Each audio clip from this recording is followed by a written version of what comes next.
Kashmir news میں ایک بار پھر آپ کا خیر مقدم ہے۔ Central institute of template horticulture میں کام کر رہے مزدوروں کو اچانک نوکری سے برطرف کیا گیا۔ ان مزدوروں نے ایل جی انتظامیہ سے انصاف کا مطالبہ کیا ہے۔ انسٹیٹیوٹ کا کہنا ہے کہ مرکز میں فنڈز کی کمی کی وجہ سے ان کو نکالا گیا ہے۔ پیش عابد حسین کی یہ رپورٹ۔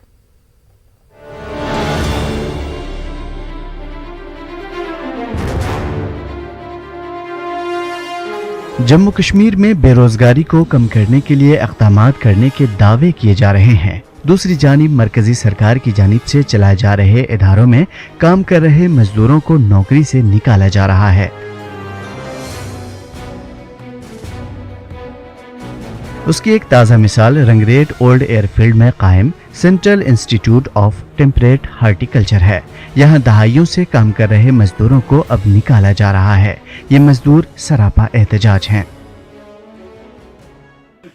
جلتی دھوپ میں بھی کام کرتے ہیں اور ہم یہاں پر جہاں پر جب برف بھی ہوتی ہے اس ٹائم بھی یہاں پر ہم کام کرنے کے لیے آتے ہیں۔ ہم یہاں پہ اپنے عیال کو اپنے بچوں کو لائیں گے، ہم ان کو یہاں پہ جلائیں گے، ان کو ہماری لاشوں کے اوپر سے جانا پڑے گا۔ مزدوروں کے ساتھ ہم غریب لوگوں کے ساتھ انصاف کریں۔ 25 سال سے کام کرو، میں نہیں باقی لیبر بھی سر 25 سال سے 20 سال سے کام کرے، ہمارے ساتھ انصاف کیجیے۔ ہماری فیملی کہاں جائے گی سر؟ جو پروٹیسٹ ہم کر رہے ہیں اس پہ آپ توجہ دیں۔ کیا ہمارے لیے کوئی قانون نہیں ہے؟ کوئی بات سننے والا نہیں ہے؟ کوئی لیبر یہ قانون نہیں ہے؟ سماجی کارکنان اس اقدام کو کولیبر قوانین کی خلاف ورزی سے تعبیر کر رہے ہیں۔ ان کا کہنا ہے کہ یہ مزدور کئی برسوں سے یہاں کام کر رہے ہیں اور اس سینٹر میں جو باغات بنے ہیں وہ انہی مزدوروں کی محنت کا نتیجہ ہے۔ اتنے سالوں سے یہ لوگ کام کر رہے ہیں وہاں پہ، کیا کوئی لیبر لا کوئی بات نہیں ہے؟ ایک سائڈ سے مودی صاحب بول رہے ہیں کہ سب کا ساتھ سب کا وکاس، اور بولا کہ 370 کے بعد ہم یہاں پہ فائدہ دے دیں گے لوگوں کو۔ اس وقت سرکار نے ان کو زمین دے دی، گاؤں کی زمین دے دی، تو ان کا یہ تھا کہ مطلب اس میں گاؤں میں لوگوں کو روزگار ملے گا۔ انسٹیٹیوٹ کے ڈائریکٹر کا کہنا ہے کہ مرکز سے فنڈز کی کمی ہے، وہ زیادہ مزدور نہیں رکھ سکتے۔ انہوں نے کہا ہے کہ مزدوروں کا یہ مسئلہ انہوں نے اعلیٰ حکام کی نوٹس میں لایا ہے۔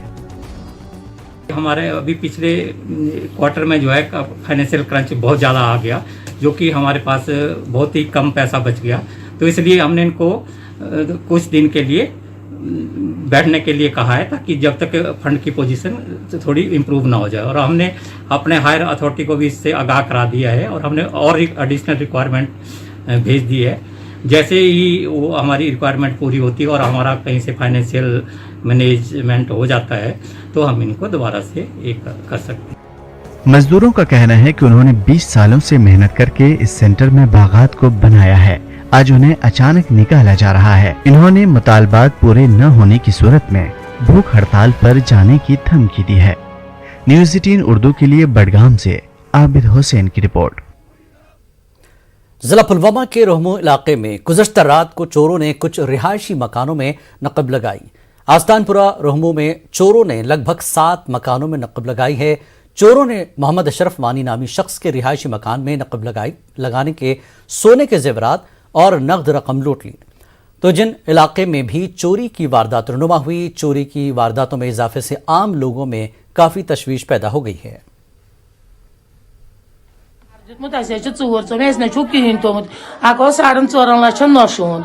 بیس لگ بھگ 2-3 لچھن ہمس کور وحبوک کور یہ نمت سوری یہ تھومت کھین بیس نقد ₹1,500 مے پنس بکسس مز بیس تمس کور ₹10,000 لگ بھگ بیس مال خاندر کن بیس تم مال ات بکسس مز بیک تم تم مال تیس مے یم ₹5,000-8,000۔ ضلع بھنج کے میندر قصبے میں آگ کی ایک پراسرار واردات میں 3 دکانیں خاکستر ہو گئی ہیں۔ بتایا جاتا ہے کہ آگ چائے کی ایک دکان میں رکھے 3 LPG سلنڈرز میں دھماکے سے نمودار ہوئی۔ دھماکے کی وجہ سے دکانوں کے چھت اور شٹر تباہ ہو گئے۔ لوگوں کا الزام ہے کہ فون پر اطلاع کرنے کے باوجود فائر سروس عملہ وقت پر نہیں آیا۔ لوگوں نے خود جا کر فائر سروس عملے کو لایا، مگر تب تک کافی نقصان ہو چکا تھا۔ یہ دکانیں ممتاز خان نامی شخص کی بتائی گئیں۔ یہاں لاکھوں روپے مالیت کا نقصان ہوا ہے۔ لوگوں نے متاثرہ کو امداد فراہم کرنے کی مانگ کی۔ ضلع گاندربل کے مختلف دیہاتوں میں غیر قانونی کانکنی سرگرمیاں بدستور جاری ہیں، جن میں تلملا، سپورہ، کوراگ اور شالابگ شامل ہیں۔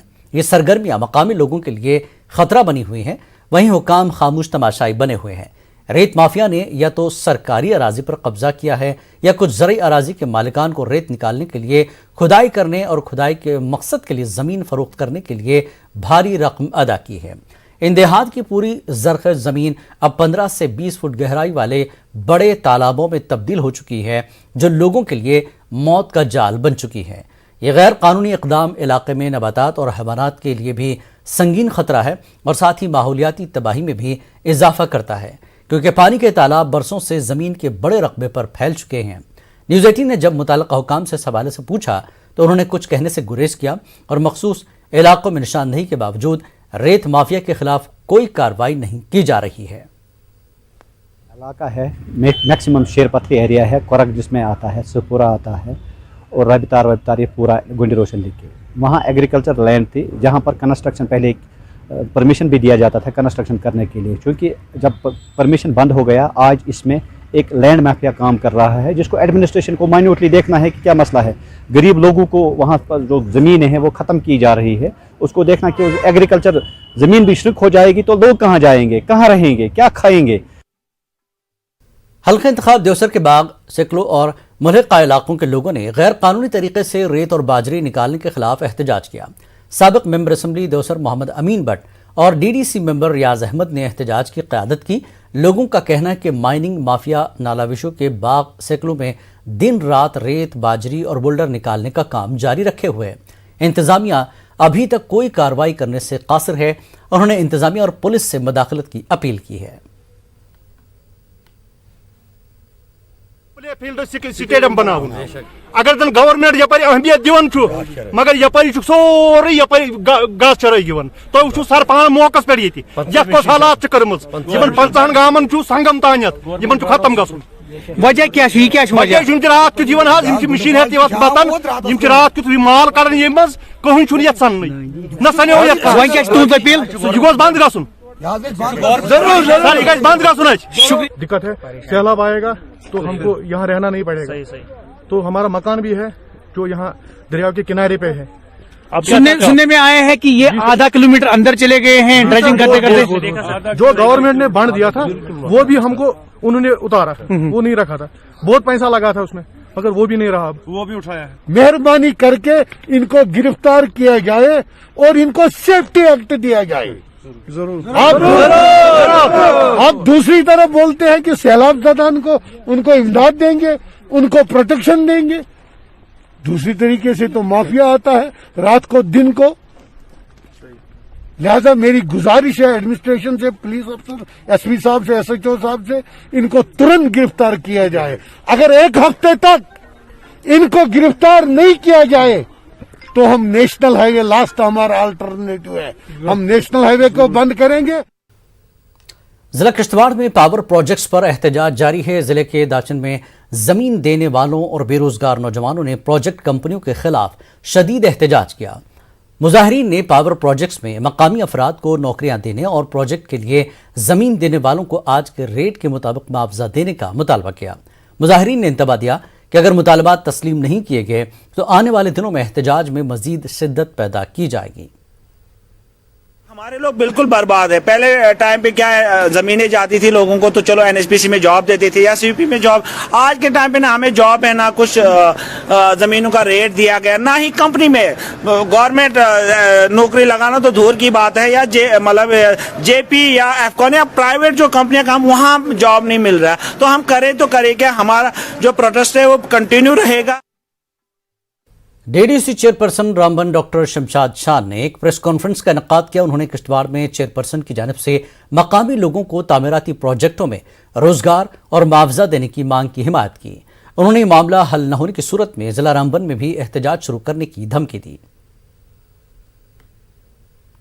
जितने भी चेयरपर्सन हैं मैं उनसे अनुरोध करूंगी, उनसे गुजारिश करूंगी कि आप भी जो है सामने आए और जो किश्तवाड़ की चेयरपर्सन है उनकी सपोर्ट में हम आगे आए हैं। और मुझे लगता है कहीं ना कहीं जो वहाँ की आवाज़ है, जो पब्लिक की आवाज़ है, उसको दबाया जा रहा है।